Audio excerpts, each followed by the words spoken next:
पलवल के घोघेरा गांव से जमीन के मामले में सनसनीखेज आरोप सामने आए हैं। मामला करीब 180 गज जमीन की खरीद फरोख्त से जुड़ा बताया जा रहा है। आरोप है कि वर्ष 2017 में जमीन की सेल परचेज होने के बाद कथित तौर पर जीपीए के जरिए 2020 में जमीन की रजिस्ट्री करवा दी गई। इसके बाद जमीन खरीदने वाले पक्ष की ओर से 420 यानी धोखाधड़ी के आरोप लगाए गए हैं। मामले में सबसे बड़ा सवाल ये उठ रहा है कि आखिर जमीन की जीपीए कब बनी और रजिस्ट्री किस तरह करवाई गई। बताया जा रहा है कि इस पूरे सौदे में बीच में डील करने वाला व्यक्ति भी शामिल था। उसका कहना है कि इसे इस बात की जानकारी नहीं थी कि जमीन की जीपीए कब हुई, इसके बाद रजिस्ट्री किस तरह से करवाई गई।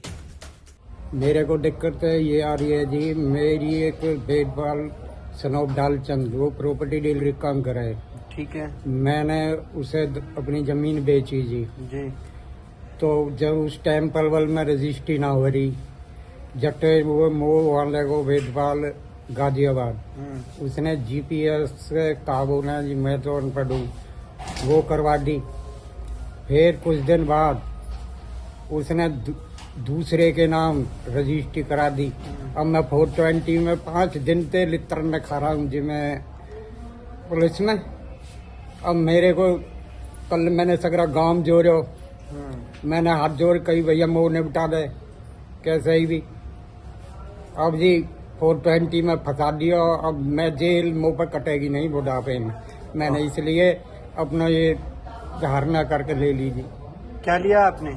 सल्फास की गोली खाई है जी। कितनी गोली खाई है? एक गोली खाई जी, 2 हिस्सा करके। 2 हिस्सा करके डायरेक्ट ली थी, पानी में ली थी? नहीं, डायरेक्ट लेके पानी पी लिया ऊपर। किसी के दबाव में खाई है आपने गोली? है जी, किसी के दबाव में खाई है? दबाव में बेटबाल ने दबा रखे हो जी। मैं पुलिस ने 4-5 दिन से डेली जाता हूँ। कौन है अपराध शाखा में? बेटपाल कौन है? बेटबाल गांव का डीलरी कराया जी, वो डीलर है। आपके गांव का ही है? हाँ, मेरे गांव का ही है जी। ये है जी, जिम्मेदारों का सौदा मैंने कराया था शेखर और हरीश के साथ। उसके बाद जीपीए इन्होंने लोगों ने करी थी। जीपीए कराने के बाद 2017 में जीपीए कराई। उसके बाद 2020 में इन लोगों ने रजिस्ट्री कराई। ना तो मैं जीपीए कराने गया, ना मैंने रजिस्ट्री कराई। अब ये जो हमारे गांव वाला चंदर है, ये आरोप लगा रहा है कि भाई तूने मुझे फंसा दिया। ये तो इन्हें पता होगी किस आदमी के जीपीए करी है और किस आदमी को रजिस्ट्री कर रहा है। ये है मामला। मेरा कोई लेना देना नहीं। उनकी पेमेंट होगी, पेमेंट होने के बाद जीपीए कराइए। सारी पेमेंट कर दी। दूसरे भाइयों ने भी ज़मीन दे रखी थी, उनके साथ इसकी रजिस्ट्री करा ली गई दोबारा। तो क्या आपने किसी प्रकार का कोई दबाव या कोई इस तरह का जो मानसिक रूप से उनको कुछ कहा? नहीं, कुछ नहीं कहा मैंने। तो हमारा घर जैसा परिवार है, अच्छे संबंध है। तो जो उन्होंने आरोप लगाए हैं उन पर आपका क्या कहना है? ये बिल्कुल सरासर गलत आरोप लगा रहे हैं, किसी के बहकावे में आ रहे हैं। गलती इन लोगों ने खुद ने की है, लालच में की है या कोई दबाव में की है।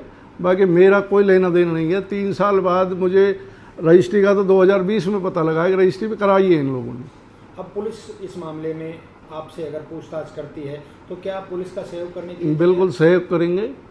कोई भी बात, मैं कहीं भी नहीं जा रहा, मैं कहीं नहीं भाग रहा। मैं आमने सामने बैठूंगा, मेरे से पूछो, मैं बस जवाब दूंगा हर चीज़ का।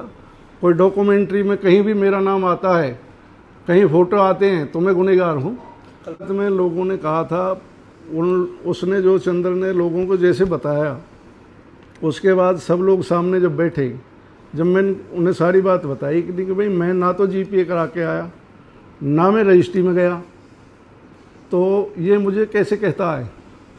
तो उन लोगों ने कहा भाई इसकी जो है ना तू मदद कर। जिन लोगों ने आप पे आरोप लगाए हैं उनके परिवार से और गांव से क्या आप भी कुछ कहना चाहते हैं?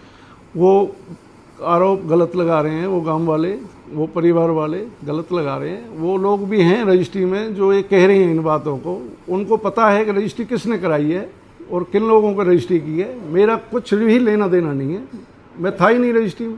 प्रशासन से आप क्या मांग करते हैं? प्रशासन से मैं मांग करता हूँ कि इसको जो अच्छी तरह से साफ सुथ खंगाले, इसमें कौन आरोपी है कौन नहीं है।